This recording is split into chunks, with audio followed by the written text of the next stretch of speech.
Realistically, there's only one way to start off this list, and that's with Hog 2.6. This deck is the premier deck for Hog Rider and cycling alike, and is also ultra free to play once you get to grips with it. The offense is super simplistic, just sending in Hog Riders at appropriate times, allowing you more time to focus on learning the defensive strategy. This deck is obviously super cheap, which means the defense has to be on point for you to be successful. With just cycle cards, cannons, and musketeers, it can be sometimes difficult to defend larger pushes with this list. However, once you learn it, you can almost become unstoppable on your way up ladder. Your best form of defense is actually offense with this deck. If your opponent ever aims to build up an Omega push, you simply rush in with a supported Hog Rider to the other lane and force them to lose sight of their offensive gameplay. And then with a simple cannon on defense, boom, you'll obtain more damage than they did. It relies on Musketeer heavily, especially in matchups against mainly air attacks. However, this completely works out. With the extremely quick cycle, you can very easily just place down multiple Musketeers to do your defending for you.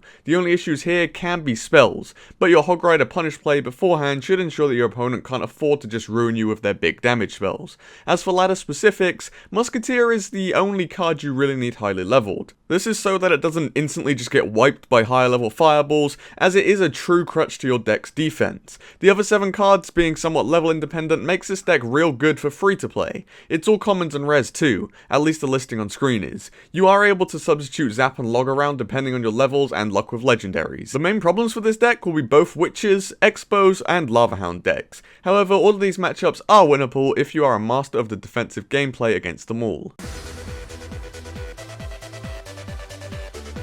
A lot of people are gonna hate on all of the decks in this video, and Mortar Cycle is certainly no exception to this ruling. Siege decks have always divided people in this game, and that's because of the difficulty people face when defending them, so running a Mortar deck will give you that edge on a lot of the community. A lot of people make stupid mistakes and panic against such a card, but it can also be countered very hard in some matchups. It's a deck that can win 5 in a row, but then lose 5 in a row because of difficult matchups. However, becoming a Siege expert could see you rocket up the ladder system. One of the built-in advantages you have against counter cards is the quick cycle again. If an opponent has a good strategy against you, just spam a load of cheap cards and try another Mortar. If that still doesn't work, then rocket cycling can be extremely useful on ladder. With the ability to level up your rocket higher than your other cards, you can create a cyclable death ball that can head straight onto towers.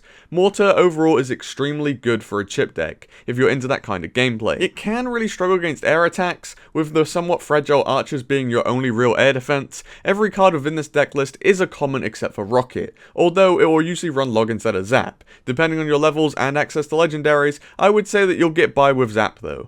None of the cards within the deck need to be at a high level, so it is the ultimate deck for freeze-play players. You will inevitably have more bad matchups than 2.6 does, struggling against the likes of Bowler, Royal Giant, Royal Hogs, and Lava Loon, but the deck as a whole is way easier to level up and learn effectively than 2.6 is.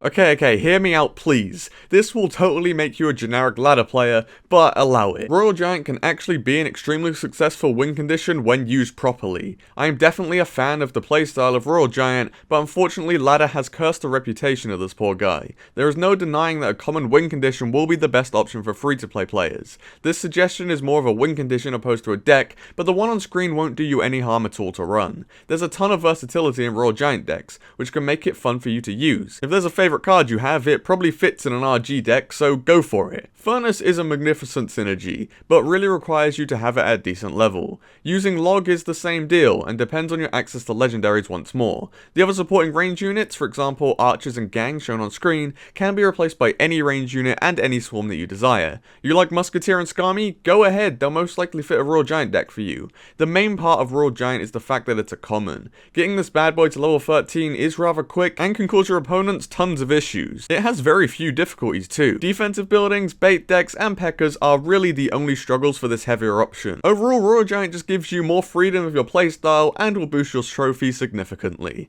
Now, I know that the decks in here are all horribly controversial in their own rights, but they definitely are the leading free ladder decks in my opinion. If you wish to sell your soul for trophies, then hey, maybe one of these options will suit you. Overall, that's all I got for you for this top 3. If you have your favorite ladder deck, be sure to leave me a comment down below. Apart from that, I hope you enjoyed today's video, and peace.